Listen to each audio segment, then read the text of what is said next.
हरिओम, हरिओम। आज हम अपना जो भी ध्यान का सेशन है उसको आगे लेके जा रहे हैं। आपको कॉन्शियस, अनकॉन्शियस और सबकॉन्शियस ये तीनों का फर्क समझ में आ गया है, बहुत अच्छी बात है। अब हम इसी चीज को आगे समझने की कोशिश करेंगे कि अब हमें क्या करना चाहिए। हम लोगों ने इतना तरीका देखा कि एक है पूरी जीवन में जो जहरों से भरे हुए कांटे होते हैं, एक वो कांटा है और सामने हमारे पास एक सोने का कांटा है ना। हम ये दो चीज से बात करेंगे आज। एक आपके पास सोने का कांटा है, सोना सोना सोने का मतलब नींद नहीं, सोना गोल्ड।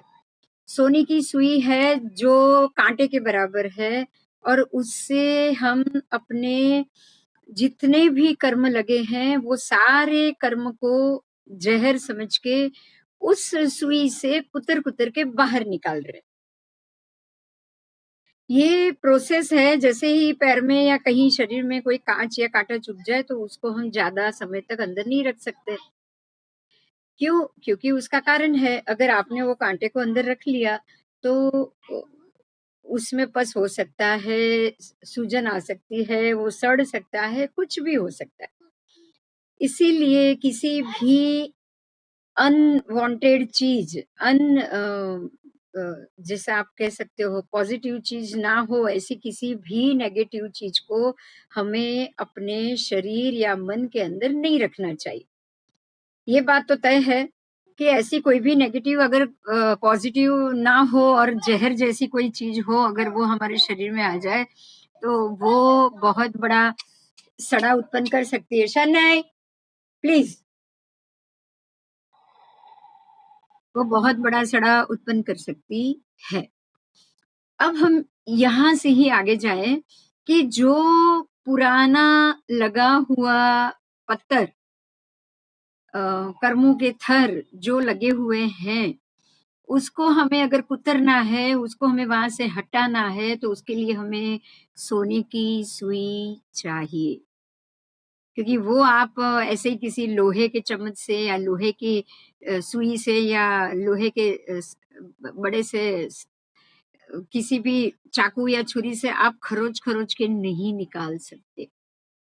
आपको ये पता होगा, डॉक्टर जब कोई भी सर्जरी करता है तो कंप्लीटली स्टेरिलाइज्ड चीज ही इस्तेमाल करता है, ये हम जानते हैं। अगर हमें नाखून तक काटने होंगे ना बाहर के, तब भी हम काट लगी हुई कातर नहीं लेंगे। इसका कारण यही है कि आप अपने शरीर में इन्फेक्शन ज्यादा बढ़ाना नहीं चाहते, जो है उसको निकाल रहे हो, लेकिन वो निकालने के वक्त ज्यादा ना बढ़े उसका बहुत ध्यान रख रहे हो। बराबर ऐसे ही, ठीक ऐसे ही जो कर्म हमारे सामने आए हैं उसको भूखे खत्म करना है, ऐसे भूखे खत्म करना है जो नया बंधे नहीं। आप अपने कर्मों को कुतर कुतर के निकालोगे भोगने के लिए तो ऐसे कुतरोगे, ऐसी चीज से कुतरोगे जो नया इन्फेक्शन खड़ा नहीं करेगा। इसीलिए सोने की सुई ली जाती, लोहे का सलिया नहीं। सोने की सुई लेने से आपके आपने जो भी कुतरा है, जो भी सड़ा बाहर निकाला है, उसमें कोई इन्फेक्शन होगा नहीं। पुराने सारे इन्फेक्शन वो खत्म कर देगा और नया इन्फेक्शन आप चढ़ने नहीं दोगे। तो सोने की सुई का क्या इस्तेमाल है, समझ में आया होगा आपको कि हमें सोने की सुई की क्यों जरूरत है।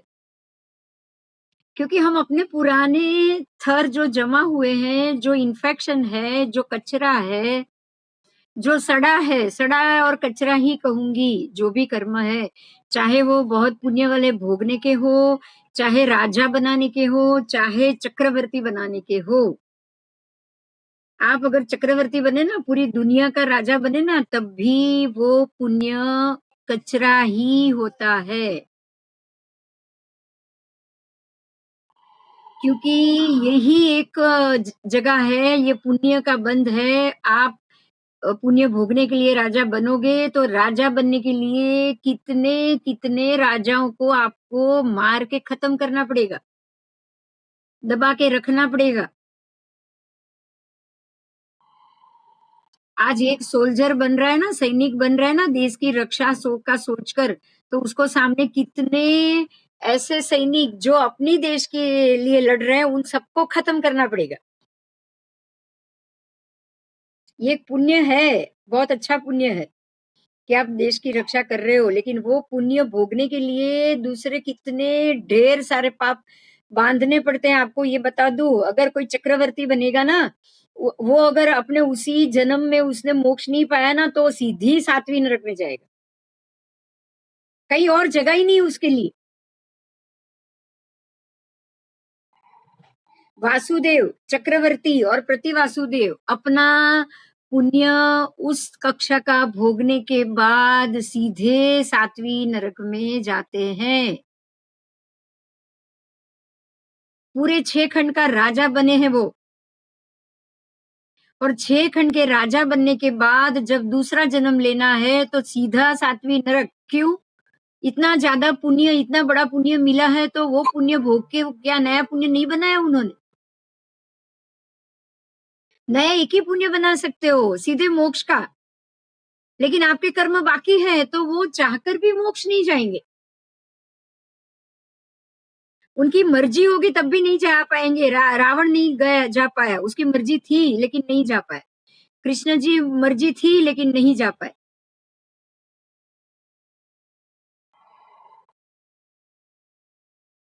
तो हमें यही चीज समझनी है कि चाहे वो सोने की सुई है, लेकिन उसको भी हमें हटाना है, रखना नहीं है। आपके वो कचरे में चाहे कितने बड़े पुण्य का कचरा क्यों ना हो, हम पुण्य को कचरा नहीं कह सकते,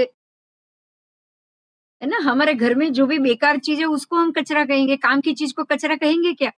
नहीं कहेंगे। लेकिन वो काम की चीज ही है, जो काम की चीज करते करते हमारे दूसरे तीसरे चौथे जन्म बढ़ा देता है। वो जन्म बढ़ा देता है, इसलिए वो कचरा है, वो बेकार की चीज। बस आपको यही समझना है। तो ये समझने के लिए हमें हमें ये उदाहरण लेना पड़ेगा कि हमने अपने ऊपर लगे हुए कचरे के ढेर को, मतलब कर्मों को हटाने के लिए, हमारे आत्म प्रदेश के ऊपर लगे हुए कर्मों को हटाने के लिए सोने की सुई चाहिए। अपने जब मकान में या कंपाउंड में जब कचरा ज्यादा इकट्ठा हो जाए तो कुल्हाड़ा चाहिए ना उसके लिए। उसके लिए लोहे का कुहाड़ी चाहिए। वो कचरा उठा रहे हैं, आप लोहे का, आप सोने का, अगर सोने का आपको 2 कुहाड़ी दी जाए, एक सोने की एक लोहे की, बोलो आप कौन सी लोगे? आप लोहे की कुल्हाड़ी को हाथ भी नहीं लगाओगे, आप सोने की ही उठाओगे।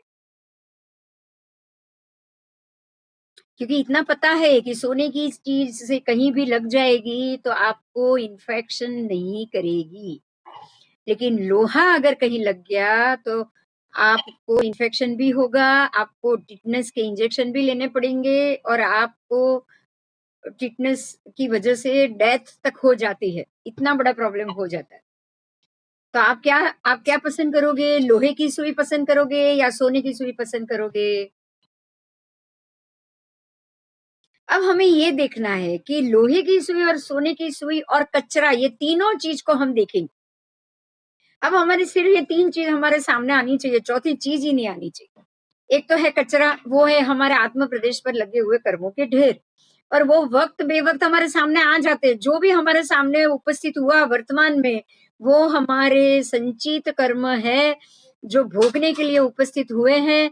अब वो नया ना बंधे, उसका आपको हर पल ध्यान रखना है। तो ये तो वर्तमान हुआ, प्रेजेंट टाइम जो चल रहा है। कचरा लगा है वो पास्ट है, भूतकाल वो सारा कचरा है। आप समझना ये क्या है। हमारी जितनी भी 10 की 10 आत्मा की संज्ञाएं हैं, वो सारा कर्मों का कचरा है। और जब प्रेज़ेंट में उसमें से एक कचरा बाहर उड़ के आया है, तो अब उसको उठा के हटाना है, उसको उठा के अपने घर में वापस अपनी तिजोरी में मतलब कर्मों के ढेर में उसको वापस नहीं रखना है। सच बात है। हाँ, अब जो आए उसी को उठाओगे या पड़ा है उसको भी निकालोगे? देखो आपके घर में कचरा है, बारी से बाहर उड़ के जो आया उसी उसी को ही निकालोगे या घर में पड़ा है उसको भी निकालोगे? अब बाहर का कचरा एक बार घर में ना आने दो, लेकिन अंदर का कचरा तो बाहर निकालना ही पड़ेगा। उसके लिए सोने की सुई कौन-सी लोगे? सोने का झाड़ू कौन-सा लोगे? कचरा इकट्ठा करने के लिए सोने का झाड़ू चाहिए। ये सोने का झाड़ू या सोने का काँटा है आपका सबकॉन्शियस माइंड, जो 24 घंटे जागृत है। तो 24 घंटे जागृत है और उसको आपको जागृत रखना है क्योंकि आपको कचरा अंदर से कुतर-कुतर के बाहर निकालना है। अब ये कचरा जो है ना सारा लगा हुआ है ना, वो सारी हमारी इच्छा, हमारी आकांक्षा, हमारे कर्म, हमारी सोच, हमारी बुद्धि, ये सारा एक कचरा बन के आत्मा के ऊपर ऐसा बोल रहे हैं ना हम चिपक-चिपक के लगा कुछ समय हो जाए ना कोई ऐसी गीली-गीली चीज़ के ऊपर अगर कोई चिकट आप फेविकोल या ऐसा कुछ भी उसके ऊपर अगर कोई चीज़ लग जाए ना, तो सूखने के बाद उसको एक-एक निकालना भी बहुत मुश्किल होता है। तो आपको अपने सबकॉन्शियस का उपयोग करके सबकॉन्शियस ही सोने का काँटा है। उसका उपयोग करके जितने भी लगे हैं पास्ट में कचरे वो सबको कुतर-कुतर के बाहर निकाल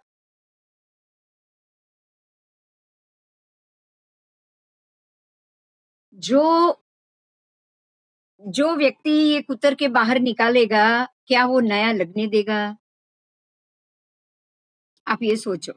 आप बहुत अच्छे से घर की साफ-सफाई कर रहे हो, अब किसी को कचरा फेंकने दोगे, तुरंत तो नहीं फेंकने दोगे ना? बाद में 1 घंटे, 2 घंटे बाद इधर-उधर आप जाओगे तब तक ठीक है, लेकिन आधा घंटे तक जब गीला होता है, फर्श पोता किया हुआ है होता है, तो तब किसी को पैर रखने देते हैं हम? नहीं रखने देते। तो यही अलर्टनेस कि अभी कोई कचरा नहीं डालेगा, अभी कोई पैर नहीं रखेगा, अभी जो भी जहाँ बैठा है वहाँ बैठा रहे। ये जो सोच है ना, वो प्रेज़ेंट है, वर्तमान है। तो आपको करना क्या है, जो कर्म चालू हुआ है उसको खत्म करना है, तो उसमें नया नहीं बंधना चाहिए। तो ये नहीं नहीं बंधना चाहिए, वो ऐसे तो बंधेगा नहीं, ऐसा तो होगा नहीं। उसके लिए हम क्या करेंगे? सबसे बड़ा क्वेश्चन है कि उसके लिए हमें नए कर्म ना बंधे, उसके लिए हमें क्या करना चाहिए? कैसे बिहेव करें ताकि नया कर्म ना लगे? यही बड़ा प्रश्न है और इसी प्रश्न का ही उत्तर हम सबको चाहिए कि हम ऐसा क्या करें कि हमारे लिए वापस रिपीटेशन, रिपीटेशन, रिपीटेशन फिर से जन्म, फिर से मरण नहीं चाहिए। उसके लिए अब हम क्या करें? उसके लिए हमको एक ही काम करना है, हमारे मन, बुद्धि और विचार तीनों के व्यापार को बंद कर दें। तो जो अनकॉन्शियस शब्द सुना था ना, अब उसको याद करो। अनकॉन्शियस का मतलब क्या होता है? पहले ये सोचो, अनकॉन्शियस मतलब आप बेशुद्ध हो, आप बेहोश हो, आप अभी होश में नहीं हो। अनकॉन्शियस का वही मतलब हुआ कि मैं अगर अनकॉन्शियस हूँ, तो इसका मतलब ये कि मैं बिल्कुल बेशुद्ध बेशुद्ध हूँ, मैं शुद्धि में नहीं हूँ, है ना? मुझे पता ही नहीं है मेरे आस-पास क्या हो रहा है। आपको बिल्कुल ऐसा बनना होगा, आपके आस-पास कितनी भी गतिविधि चले, आप उन सब में से बेशुद्ध होके ही बिहेव करोगे। घर में क्या चीज़ नहीं आई, किसने कौन-सा न नया दागीना खरीदा, किसने कौन-सी नई गाड़ी खरीदी, किसने कौन से अपने घर में अपने पूरी बिल्डिंग है, बिल्डिंग में 40 फ्लैट है तो 40 फ्लैट में किसके घर में क्या हो रहा है। ये सारी चीज़ से बेशुद्धी लेनी पड़ेगी। जो काम की चीज़ है उसी पे ध्यान दो, ये काम की चीज़ नहीं है। जो काम की चीज़ है उसी पे ध्यान दो। अब काम की चीज़ क्या है? भई मेरे आस-पास सब ठीक तो है ना? किसी की तबीयत खराब तो नहीं है ना? किसी को कोई हॉस्पिटल का या कोई प्रॉब्लम किसी को कोरोना तो नहीं हुआ है ना? अगर कोरोना हुआ है किसी के घर में, वो पूरी फैमिली क्वारंटाइन है तो उनको कोई खाना-पीना या उनको सब्ज़ी-वब्ज़ी तो नहीं चाहिए ना? आप उसको 2 फ़ोन करो, सामने से करो। मैं कहूँगी सामने से करो कि भई तुझे सब्ज़ी लानी है, मैं जा रही हूँ, मेरी सब्ज़ी लेने जा रहा हूँ बाज़ार। वो बोलेगा हाँ, ये 2 चीज़ ले आना, तो आप 2 चीज़ लेकर आओगे, उसके दरवाजे के बाहर छोड़ दोगे और वापस फ़ोन करोगे कि तू बाहर से सब्ज़ी उठा ले।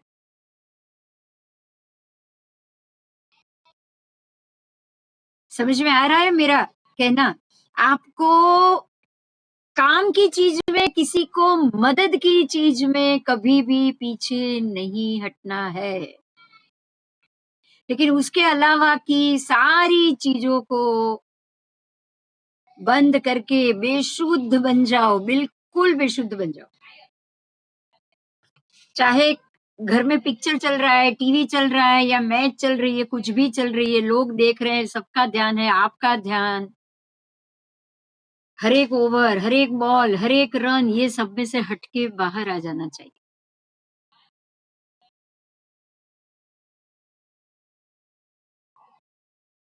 हमें अपने ध्यान को बेशुद्ध करना है। मैं ये नहीं कहूँगी आप 24 घंटे ये कर पाओ, अभी तो बहुत हम कोई नहीं कर पाता। अगर 24 घंटे में से आपने 8 घंटे भी ये कर लिए ना तो मान लो कि आपने बहुत बड़ा आपको मेडल मिल जाएगा।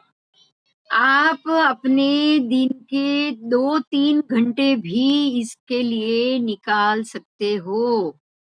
अभी सिर्फ 2 घंटे या 3 घंटे से शुरुआत होगी। आपको पता होगा हमारे शास्त्रों में हमको सामायिक का बोला है। आपको पता होगा जितना महत्व सामायिक का है ना उतना किसी चीज़ का नहीं। सामायिक में है क्या? बस चुपचाप बैठे रहो या तो आप माला गिनो या आप स्वाध्याय करो। आप अपने दिमाग को ऐसी जगह लगाओ जहाँ सिर्फ़ और सिर्फ़ पॉज़िटिविटी हो। आपको सोना नहीं है सामयिक में, नींद के लिए नहीं बोला है, लेकिन आपको 48 मिनट एक नहीं ऐसे एक सामयिक नहीं करना है, काफ़ी नहीं है। आप अपने आप को 3 घंटे तक एक जगह चुपचाप बिठा दो ना, वो आपके 30 सामयिक से भी ज़्यादा। क्योंकि आपने अपने पूरे होश-हवास में रह के 3 घंटे, 1 नहीं 3 घंटे तक अपने आप को बेशुद्ध रखा।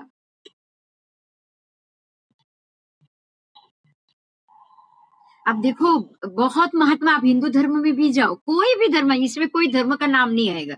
हिंदू धर्म में भी आप देखोगे कि हिमालय में जाके ऋषि-मुनि सबसे ज़्यादा तप हिमालय में एकांत में ही होता है। सब लोगों के बीच में आश्रम नहीं होते, आप हिमालय में जाओ, हर एक गाँव में एक-एक आश्रम मिलेगा आपको। हिमाचल प्रदेश के जैसे ही आप नीचे से शुरू करोगे, घाटी से शुरू करोगे ऊपर तक, हर एक गाँव में आपको 3-3 4-4 आश्रम मिलेंगे ही मिलेंगे। इसका यही कारण है कि अगर आपको शांति से रहना है तो आप ऐसी जगह जाओगे जहाँ लोगों की अवर-जवर नहीं, जहाँ आपकी अपनी फैमिली नहीं, जहाँ लोगों के मन में ये भाव नहीं है कि चलो अभी आज टाइम है तो चलो घूमने चले जाते हैं, आज टाइम है चलो पिक्चर देखने जाए। आज हमारे पास ब बिल्कुल काम नहीं है चलो ताश खेलने बैठ जाए।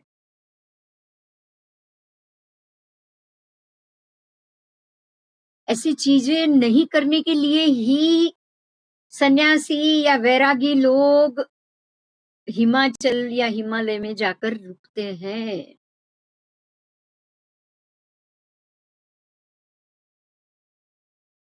और जैन में भी देशावकाश व्रत बोला है ना, पता है? दिन के 10 सामायिक होते हैं और 2 प्रतिक्रमण होता है। दिन के 10 सामयिक और 2 प्रतिक्रमण, आपके 12 घंटे तो आप सामयिक में आ गए। आपने 12 घंटे तक कोई प्रवृत्ति दूसरी विचारों की भी नहीं की, बिज़नेस भी नहीं किया, खाने-पीने की भी बात नहीं की, अपने दोस्तों से भी गप्पा नहीं किया, कुछ नहीं किया। अब 24 घंटे में से 12 घंटे आप ये तब करो, उसके बाद 5 घंटे सो जाओ, 17 घंटे तो निकल गए, बाकी कितने घंटे बचे? 6 घंटे ही बचे। और बाकी के 6 घंटे में भी ऐसा होता है कि रात के 2 घंटे आस-पास कोई आदमी नहीं होगा, सब सो गए होंगे। सुबह के भी 2 घंटे कोई नहीं होगा। तो 6 में से 2 ही घंटे होते हैं मुश्किल से कि आप सबके बीच में ये काम करो, सवा 7। हाँ, आप कुछ नहीं कर पाओगे। आप 2 घंटे में कोई बातचीत, कोई गप्पा-गोष्ठी कुछ नहीं होगा। वो 2 घंटे भी वही काम होगा कि भई चलो सबका किसी का खाना बनाना है तो खाने का देखो। अगर आप बच्चों को छोटे बच्चे हैं तो उनकी स्कूल का कुछ काम है तो वो देख लो। बाहर से कुछ लाना ले जाना है तो वो देख लो। इसका अर्थ ये हुआ कि आपने अपनी सभी प्रवृत्ति ज़ीरो कर दी, ज़ीरो। जब आप जागते हुए अपनी सभी प्रवृत्ति ज़ीरो करोगे, तो ही आप अपने बेशुद्ध मन के साथ रह पाओगे।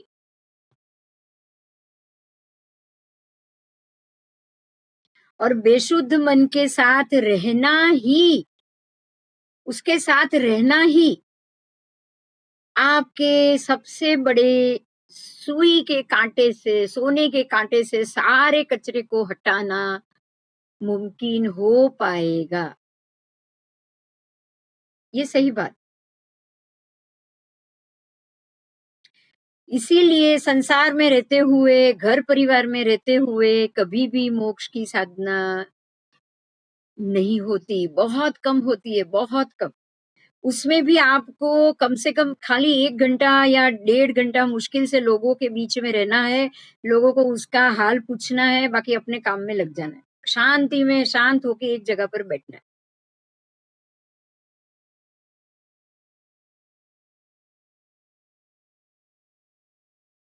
घर परिवार, न्याय की बातें, बिज़नेस की बातें, ऑफ़िस की बातें, ये सब चालू रहेगी तो आप अपना आत्म कल्याण का काम आप नहीं कर सकते। अगर कर सकते तो अब तक तो मोक्ष हो चुका होता हमारा। अगर हम कर सकते ना तो अब तक हमारा मोक्ष हो चुका होता। अगर हम कर सकते ना तो वही सब रावण, कृष्ण जी ये सारे के सारे उसी वक़्त चले गए होते उसी जन्म में। जैसे राम जी गए। राम जी गए, राम जी जा पाए क्योंकि तब राम राज्य था। और राम राज्य होने के कारण रात को चोर भी दरवाजे भी ताला नहीं मारता था कोई। उनको किसी चोर को भी सजा करने की ज़रूरत नहीं पड़ी थी। समझना एक बात, इसीलिए उनको भगवान राम बोलते हैं, भगवान राम को किसी को भी सजा करने की या दंड देने की ज़रूरत नहीं पड़ी। अब ज़रूरत नहीं पड़ी, कर्म बंधा ही नहीं तो मोक्ष उनका उसी जन्म में हो गया। राम राज्य का यही तो फ़ायदा था। कृष्ण जी के वक़्त महाभारत बहुत बड़ा हुआ है। लड़ाई, झगड़ा, कुसंप, भाइयों में झगड़ा। अब देखो, वो सबके निपटाते-निपटाते ही उनका दम निकल गया है।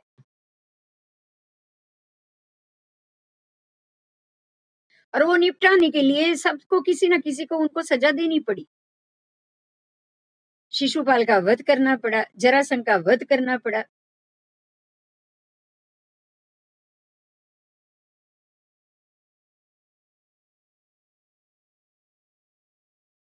तो ये आपको समझना है कि जैसे-जैसे आपका होद्दा बड़ा होता जाएगा ना, आप ज़्यादा चीज़ों को सँभालने में और संसार के हम ज़्यादा लालन-पालन में अगर हम चले गए ना, तो उतना ही हमें उन सब से बाहर आना मुश्किल हो जाएगा।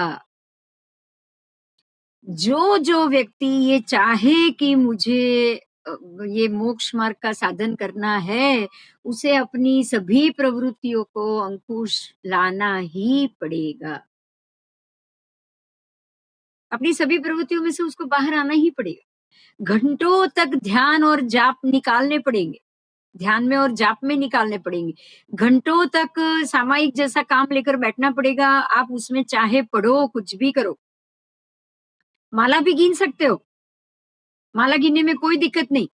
सामायिक में ध्यान होना ही चाहिए और होता ही है। सामायिक में ध्यान होता ही है, सबसे बड़ा ध्यान है। ध्यान साधना, ध्यान में बैठना, आँखें बंद करके अपनी अपने सभी इंद्रियों को अंकुश में करके बैठना, इससे बढ़िया कुछ है ही नहीं, कर्मों से बचने के लिए। अगर कोई कह दे कि सामायिक में या किसी ऐसे ही कार्य में ध्यान में नहीं होता, अरे आपको पता है भजन, आप 3-4 घंटे तक नरसिंह मेहता क्या करते थे? मीराबाई क्या करती थी? घंटों तक कबीर जी क्या करते थे? घंटों तक परमात्मा भक्ति, बस कुछ नहीं है, उनके सारे काम हो गए। मीराबाई के ज़हर के कटोरे को अमृत बनाना क्या आसान बात है? ऐसा ज़हर में उसके देवर ने राणा जी ने ज़हर लाकर दिया है, वो ज़हर अमृत ऐसे कैसे बन सकता है? बिना कोई परमात्मा की शक्ति के ज़हर का कटोरा पीने के बाद वो अमृत बन जाए, वो कैसे पॉसिबल है? आप एक करंडी के अंदर जहरीले साँप को रख रहे हो, वो साँप फूलों का हार बन जाए, ये कैसे पॉसिबल है? परमात्मा की भक्ति के बगैर कुछ नहीं होता है। ये जो उनके 4-4 5-5 घंटे तक वो भजन में मीरा मगन हो जाते थे। ना उनको समय का भान रहता था, ना दिन का रहता था, ना रात का रहता था। कहीं भी जाके किसी भी नगर के घर में जाके या मंदिर में जाके वो भजन कीर्तन करने बैठ जाते थे। और राज परिवार की बहू थी, राजा उनके जो देवर थे, उनको इसी बात का तो गुस्सा आता था कि ये राजरानी है, उनको समझ में नहीं आता है वो क्या काम कर रही है। वो नहीं आएगा क्योंकि सुध-बुध नहीं रहती है। देखो यहीं पे आपका अनकॉन्शियस आ रहा है। अनकॉन्शियस एक ही बात कहता है कि बिल्कुल बेशुद्ध हो जाओ। आप अगर जब तक मैं ये सोचूँगी ना कि ये मेरा काम मेरे बगैर कोई नहीं करेगा, मेरे बगैर कोई नहीं करेगा, ये बात सिर्फ़ मेरी ही समझ में आती है। जब तक मैं इसको नहीं पूरा करूँ, ये काम होगा ही नहीं। आपने ये सोच लिया, आपका काम होगा ही नहीं।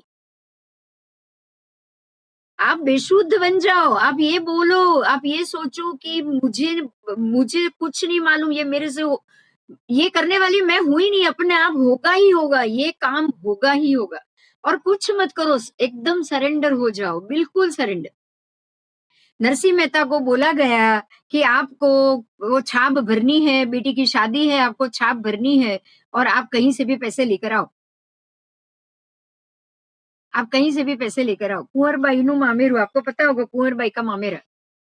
कुंवरबाई का मामेरा करना था और मामेरा के लिए वो जो मामा के घर से बहुत सारे रुपए, जेवर सब जाता है। तो वो बोल दिया उन्होंने कि आपको ये लाना है। वो उन्होंने कुछ नहीं किया, वो भजन गाने के लिए बैठ गए। कुछ नहीं किया उन्होंने। बस परमात्मा को जो जिनकी भक्ति करते थे उनको बोल दिया कि भई सारी चीज़ वो भजन में बता देते थे, आपको पता है? नरसिंह मेहता जी के जितने भी भजन देखोगे ना आप उसमें देखना, उनको जो भी तकलीफ या जो भी लगे कि ये काम करना है, वो सारा काम उन्होंने भगवान को दे दिया है।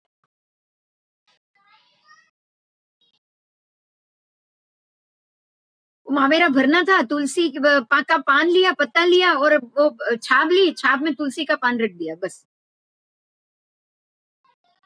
यहाँ इन्होंने छाप ली, छाप में तुलसी के पत्ते रखे और वहाँ पे ऐसा कह रहे हैं कि कृष्ण जी भगवान उनका नरसिंह मेहता का रूप लेकर बड़े दबदबे के साथ, बहुत बड़े दबदबे के साथ वो गए, जो कुंवरबाई के ससुराल थे वहाँ पे गए और वहाँ पर जेवर, रुपए, कपड़े सब छाप में भर के लेकर गए और वो मामेरा करके आए। लोगों को यही पता है कि नरसिंह मेहता मामेरा करने आए। नरसिंह मेहता मामेरा करने के बाद घर भी वापस चले गए। लेकिन नरसिंह मेहता थे कि वो अपनी जगह से मंदिर की अपने भगवान के सामने से हिले तक नहीं थे। वो वहाँ से हिले तक नहीं। तो मामेरा कौन करके आया?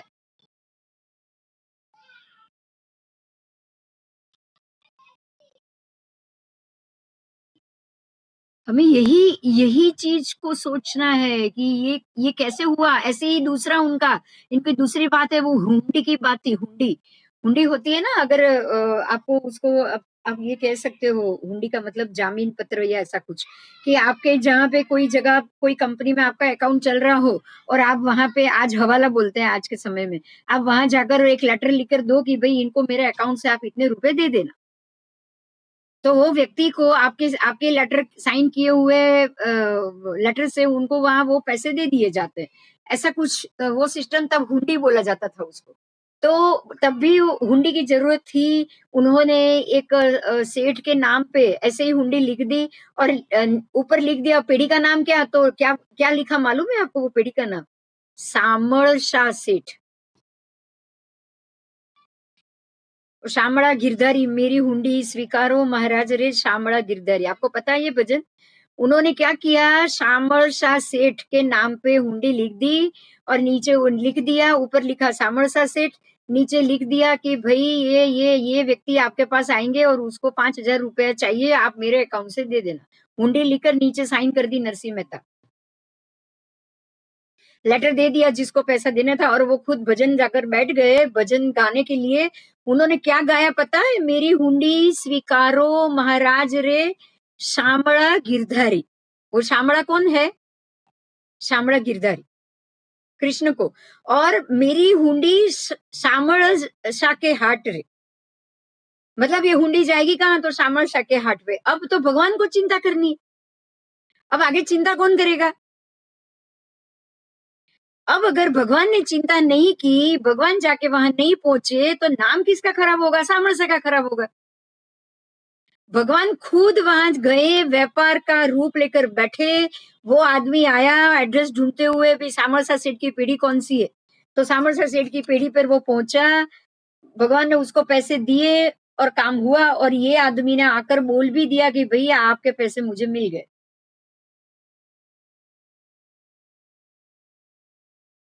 तो ये जो भक्ति है, ये जो श्रद्धा है, ये जो समर्पण है, ये क्या है? ये ऐसा कौन कर सकता है? पहले ये सोचो। अगर आपके पास कोई पैसे लेने आया, आप भगवान के नाम पे चिट्ठी लिख दो, भई जाओ ये मंदिर जाओ, ये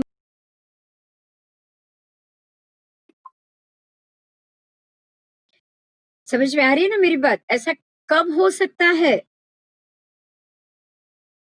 जब आप पागल हो जाओ, सच बात है। ये बुद्धि बुद्धि वाला इंसान ये काम नहीं कर सकता। बुद्धि वाला इंसान ये नहीं कर सकता। ये वही इंसान कर सकता है जो पागल है भगवान के प्रेम में, जिसको पूरा भरोसा है कि मेरे पास कुछ नहीं है, अब ऊपर वाले को देना होगा, वो उसको कहीं से भी दे देगा। मेरे पास कुछ नहीं है, मुझे चाहिए भी नहीं, मुझे सिर्फ भजन गाना है बस और कुछ नहीं। नरसिंह मेहता भजन गाते थे और कुछ नहीं करते थे, सिर्फ भजन गाते थे। ऐसे ही मीराबाई भी भजन गाती थी। लेकिन इनके सारे काम हुए हैं, क्योंकि इन लोगों ने हमें अब यहीं पे समझ रहे हैं, हमारा मुद्दा यहीं पे आ रहा है। इन लोगों ने घंटों तक भजन में रह के अपने आप को बिल्कुल बेशुद्ध बना दिया था, अनकॉन्शियस बना दिया था। जितने घंटे ये लोग भजन में रहे, भजन गाते रहे, उतने घंटे तक ना किसी संसार की चिंता की, ना किसी का बुरा बोला, ना किसी की बुराई में साथ दिया और ना ही ये गाम-गपाटा किया कि इसका इधर किया, इसका इधर किया, कुछ नहीं किया, कुछ नहीं किया। ना उन्होंने कोई बुरी लत की, ना वो जुआ खेलने गए, ना वो घूमने गए, ना वो खा-पी के मज़ा करने गए, ना वो पिक्चर-विक्चर देखने, ना वो ताश खेलने बैठे। सिर्फ़ अपनी बुद्धि को बंद करके बिल्कुल एक सोच से उन्होंने काम किया है कि भई मेरे में ताकत नहीं है, तूने मुझे यहाँ भेजा है तो अब मेरे सारे प्रॉब्लम भी तू सँभाल।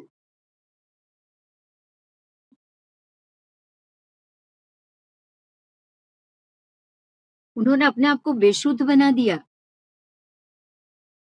घंटों तक 7-7, 8-8 घंटे तक भजन ही करते थे, उठे, खाना खाया, नहीं खाया, कितने दिन तक नहीं खाया नहीं पता। दिमाग में उनके कृष्ण कभी गया ही नहीं। मीराबाई हो या नरसिंह मेहता हो, नरसिंह मेहता शामळसा के रूप को प्रेम करते थे और मीराबाई कृष्ण के नाम से प्रेम करती थी। राधा ने भी यही किया है। उन लोगों ने अपने दिमाग से भगवान का नाम हटाया ही नहीं है और घंटों तक इनको ही याद किया है और कुछ काम ही नहीं किया। मैं यही कहूँगी कोई काम नहीं किया। घर वाले भी उनकी नरसिंह मेहता की पत्नी बहुत परेशान करती थी कि ये कुछ नहीं करते हैं, घर कैसे चलेगा, घर कैसे चलेगा? लेकिन उनकी पूरी ज़िंदगी निकल भी गई और जिस दिन उनकी पत्नी की मृत्यु हो गई, नरसिंह मेहता ने भजन में एक ही लाइन गाई, "भलू थयू भांगी जंजाळ।" अच्छा हुआ भगवान तूने मेरा जो संसार का जो जंजाल था मेरे संसार के लिए मुझे जो जंजाल रूप था कि जिनको मेरी हाज़िरी से जिनको परेशानी होती थी, तेरी भक्ति करने से जिनको परेशानी होती थी, तूने तो वो परेशानी का ही हल निकाल दिया।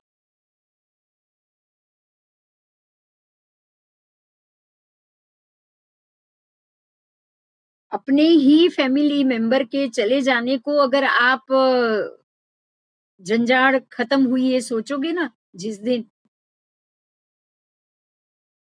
उस दिन आप न्यूट्रल बन पाओगे। तो घंटों तक ऐसे ही करो, जो पसंद आए वो करो, मैं ये नहीं कहूँगी। जो पसंद आए वो करो, लेकिन आपको घंटों तक 4, 5, 6 घंटों तक एक ऐसी जगह, ऐसे काम को आपको समय देना है, जो काम संसार के लिए बिल्कुल ज़ीरो हो, ज़ीरो।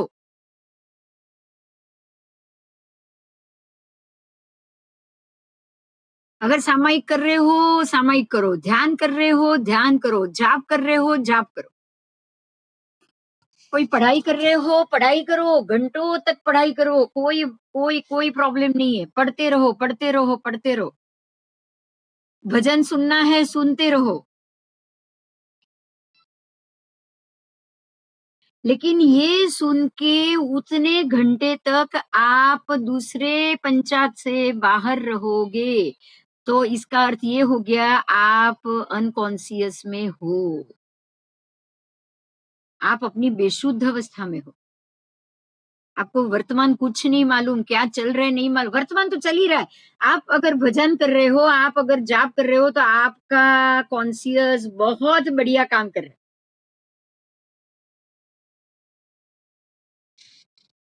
वो तो आपका बच ही रहा है, आप नया कर्म बहुत ही शुभ बाँध रहे हो, पुराने कर्मों को खत्म कर रहे हो।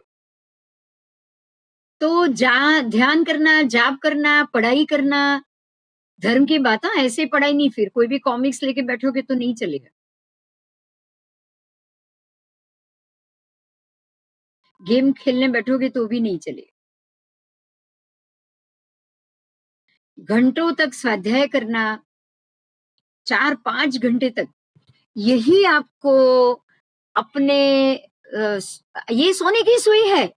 5-5, 6-6 घंटे तक ऐसे ही जाप, ध्यान, मंत्र साधना उसमें आप निकालोगे ना तो यही आपके सोने की सुई है, सोने का काँटा है और यही आपका सारा कचरा निकाल देगा। तो अब तो ये हमें समझना पड़ेगा कि हमें ये सारे संसार की चीज़ों से बाहर निकलना है, संसार में वृद्धि करे ऐसे काम नहीं करने हैं। सब लोग मिलके कहीं भी निकल गए पिक्चर देखने या ये एन्जॉय करने या ये एन्जॉय करने बैठ गए, ताश खेलने बैठ गए, ये काम हमें नहीं करने। तो हमें करना क्या है? तो आपको यही करना है घंटों तक 1-2 नहीं, घंटों तक ध्यान करो, समाधि करो जाप करो, कोई स्तवन सुनो, भजन सुनो, मंदिर में जाकर 1 घंटे तक बैठो तो सब चीज़ हो जाएगी। 1-2 घंटे अगर मंदिर में कोई भी मंदिर में जाकर बैठ गया ना तो सारी चीज़ शांति से हो जाएगी। वहाँ आपको किसी और से बातचीत नहीं करनी।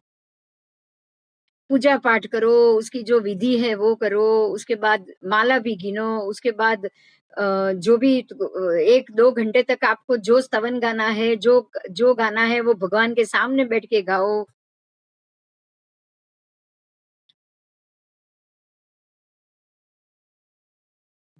तो ये क्रिया ही आपको आपके संसार के कर्मों से बेशुद्ध बनाएगी। आपको अनकॉन्शियस कर दी। आपको इस संसार की गति को रोकने के लिए या उसमें से आपको अपना मन बाहर निकालना है, तो आप धीरे-धीरे ही कर पाओगे। एक एक दिन में तो ये होना ही नहीं। संसार के सुख से वैराग्य लेना इतना आसान नहीं है भई। सब चीज़ हमको अच्छी लगती है, हमको बाहर घूमना अच्छा लगता है, हमको बातें करना अच्छा लगता है, घंटों तक फ़ोन पे बैठना अच्छा लगता है। हम ये बोलते हैं अगर नहीं किया तो लोग क्या कहेंगे? नहीं किया तो लोग ये सोचेंगे कि ये अपने बहुत भार में घूमते हैं। अगर हमने ये नहीं किया तो लोगों को बुरा लगेगा। रिलेशन में सब संबंध रखने पड़ते हैं, रिलेशन में हर जगह जाना पड़ता है, बहुत सारे बहाने हैं हमारे पास तो। हमें सारी चीज़ अपने लिए नहीं लोगों से बचने के लिए ही तो हमको करनी है ना?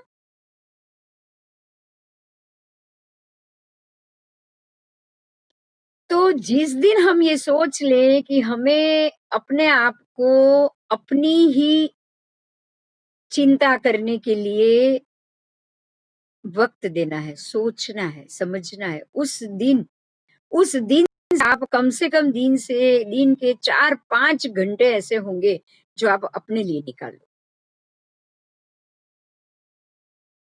फिर वो पढ़ाई का काम है, ध्यान का काम है या फिर मदद का काम है, हेल्प का हो सकता है। हाँ, हेल्प तो हम 5-6 घंटे के लिए शायद हम ना भी कर पाएँ। हॉस्पिटल में चले जाओ, हॉस्पिटल में 10 लोगों से मिलो, उनकी बातें सुनो, उनके काम एनजीओ जैसा काम शुरू करो, हेल्प शुरू करो, हेल्प डेस्क शुरू करो। सेवा एक ही बात हुई, ये सेवा हुई। सेवा करने में कोई भी आपका कर्म नहीं बंधेगा,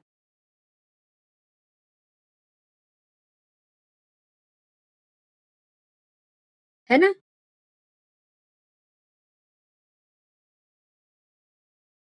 ये एक प्रकार का विनय होता है, व्यवहार होता है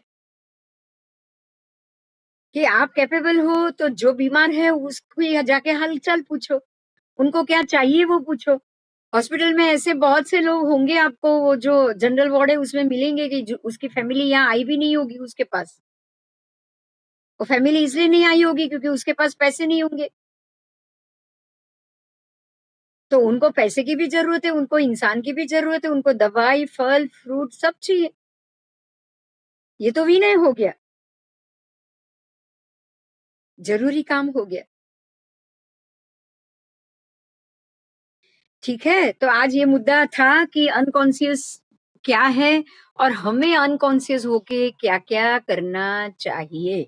जितना आप संसारिक सुख से, संसार की कामना से, संसार के भोग से अनकॉन्शियस हो जाओगे ना जितना, उतने समय तक आप अनकॉन्शियस रह के बहुत अच्छे से अपने उन सभी पुराने संचित किए हुए कर्मों को हटाने में आप सोने की सुई का उपयोग कर पाओ। नहीं तो वही वापस लोहा का उपयोग कर रहे हैं हम कर रहे हैं, बहुत कुछ कर रहे हैं, बहुत धर्म कर रहे हैं, बहुत दान कर रहे हैं, बहुत सेवा कर रहे हैं, ध्यान भी कर रहे हैं, सब कर रहे हैं, लेकिन वो सब करने के बाद उसका फल हम क्या लेते हैं? हम यही फल लेते हैं कि भई इसका सामने मुझे मेरे सुख में से मुझे अच्छा लगता है, मुझे घूमना अच्छा लगता है, मुझे हॉस्पिटल जाके 10 लोगों की तबीयत पूछना अच्छा लगता है ना, तो बराबर उसके बदले में मुझे पिक्चर देख के जाकर देखना भी अच्छा लगता है। मुझे मेरे संसार के सुख भोगना भी अच्छा लगता है। जो मुझे अच्छा लगेगा वो मेरे हाथ से कभी नहीं जाएगा। इसीलिए संसार से दूर होने के लिए संसार के सुखों को अच्छा लगाना हमें बंद करना पड़ेगा। ठीक है? चलो अब इसके लिए संसार के सुख को अच्छा लगाना क्यों बंद करना चाहिए, उसके लिए हम अगले क्लास में डिस्कस करेंगे। आज ये जाना कि 3 से 4 घंटे तक ध्यान ज़रूरी है, 3 से 4 घंटे तक कोई कीर्तन ज़रूरी है, भजन ज़रूरी है, जो भी वो रात्रि जगह होता है या कीर्तन होता है या जो भी 1 हफ्ते के लिए हिंदू धर्म में भी आपको पता होगा कि वो सुंदरकांड के पाठ होते हैं या फिर नवरात्रि के 9 दिन कुछ घंटों तक उसकी क्रिया होती है। जैसे कि आयम बिल की ओली जब चलती है, नौपत की ओली और आसो महीने की ओली, ये दोनों ओली में, ये नौपत की ओली हो गई, वापस आएगी वर्धमान तप की ओली। ये सारे ओलियों में जो-जो क्रिया होती है, साथ में उनके राज सुनना, मंदिर में जाना, दोपहर में आपको पता होगा जितने भी बड़े-बड़े त्योहार होते हैं ना, वो सब में दोपहर में खास करके दिन के 5-5 देव वंदन होते हैं। ये मैं बता दूँ, मंदिर में त्रिकाल मंदिर के दर्शन होते हैं और तीनों काल मंदिर में जाओ तो 1-1 घंटे तक आपको वहाँ देव वंदन करना होता है। तो 3 बार देव वंदन हुआ, त्रिकाल वंदना मंदिर की हुई, उसके बाद 3 घंटे उसके निकल गए, उसके बाद आपके सुबह का सामायिक सुबह के 2-3 सामायिक वो हो जाएँगे, 3 घंटे वो निकल जाएँगे, 2 टाइम प्रतिक्रमण, 2 घंटे वो निकल गए। हमारी सारी जो प्रक्रिया है ना, जो भी प्रक्रिया है ना, आपके 10 घंटे तो उसी में निकल जाए अगर आप ठीक से धर्म करो तो। ये 10 घंटे तक आप जब भी संसार के किसी से फ़ोन नहीं आया, किसी से बात नहीं की, किसका क्या हुआ वो जाना ही नहीं ना, तो धीरे-धीरे ये जानने की इच्छा भी आपकी खत्म हो जाएगी। ठीक है? तो ये शुरुआत है, उसके लिए हम वापस नेक्स्ट क्लास में फिर से चर्चा करेंगे। अभी हम ध्यान शुरू करते हैं। ओम च करो।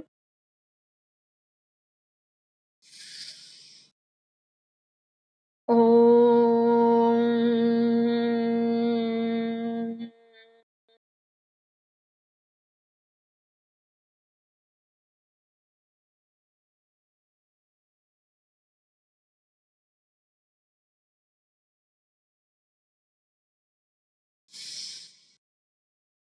ओम।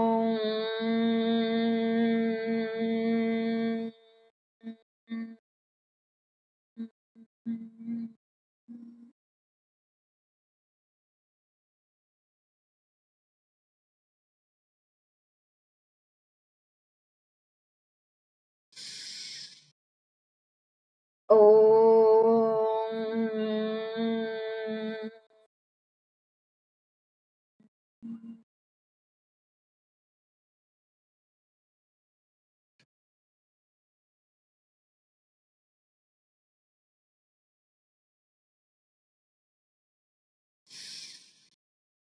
ओम।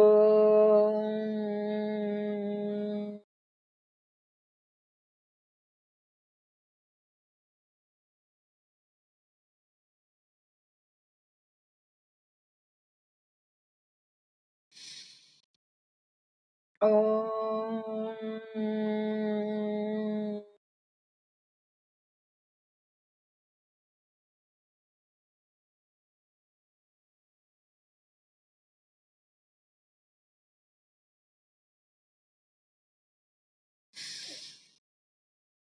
ओम।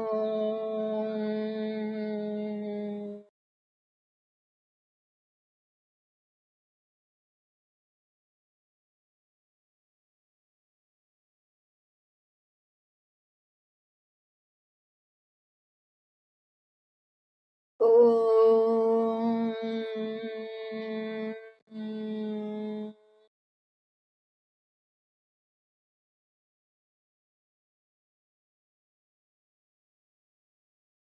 शांत हो जाइए, बिल्कुल शांत।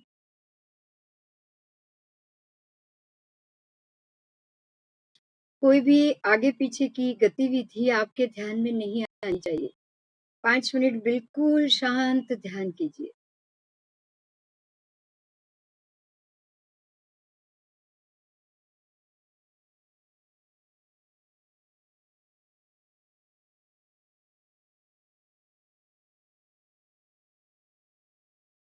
यहाँ तक कि हम लोग ज़िंदा है, कमरे में बैठे हैं, इसका भी ध्यान नहीं आना चाहिए।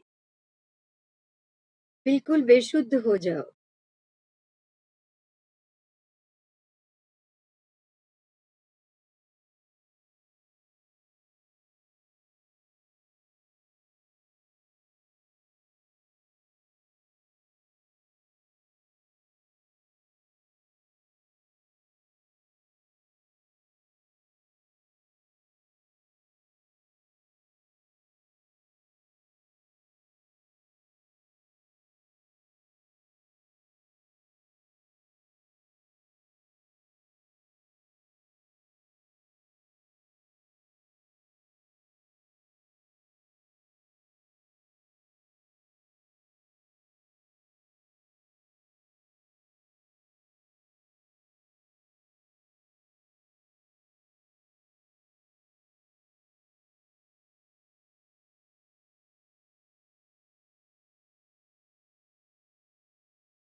अनुलोम-विलोम करेंगे, लेफ्ट साइड से साँस भरो।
भ्रामरी प्राणायाम करो, आंखें बंद, कान बंद, सांस लेकर नाक भी बंद।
एक्सरसाइज करेंगे।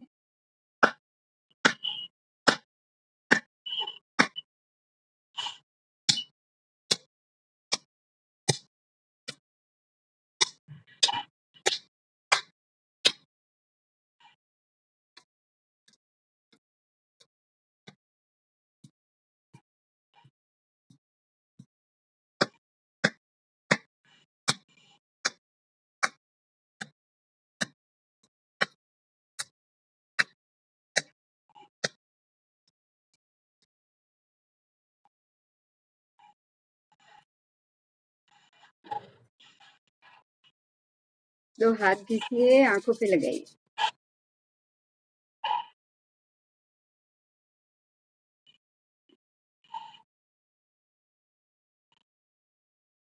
हरिओम।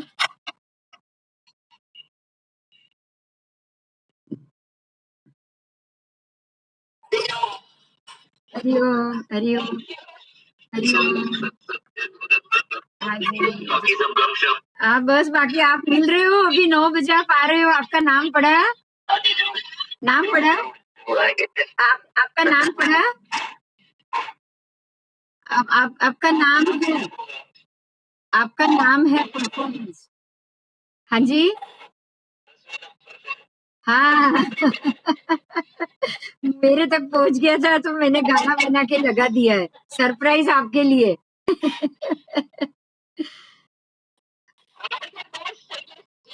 हाँ, शैलेश जी को आज सरप्राइज है। आज अभी उनको आज नाम पढ़ के पता चला कि उनका परफॉर्मेंस आया हुआ है। मुझे लगा चलो सरप्राइज देते हैं, अच्छी बात है, आपको सरप्राइज मिले कभी। भगवान की भक्ति का फल ऐसे ही मिल जाता। आपने भक्ति की थी ना, उसका फल मिल गया। ठीक है, ठीक है, ठीक है। मिलते हैं वापस 9 बजे, वापस मिलते हैं। हाँ जी, हाँ जी। Bye, bye, bye. हाँ, थैंक यू गीता। वापस आओ शाम को।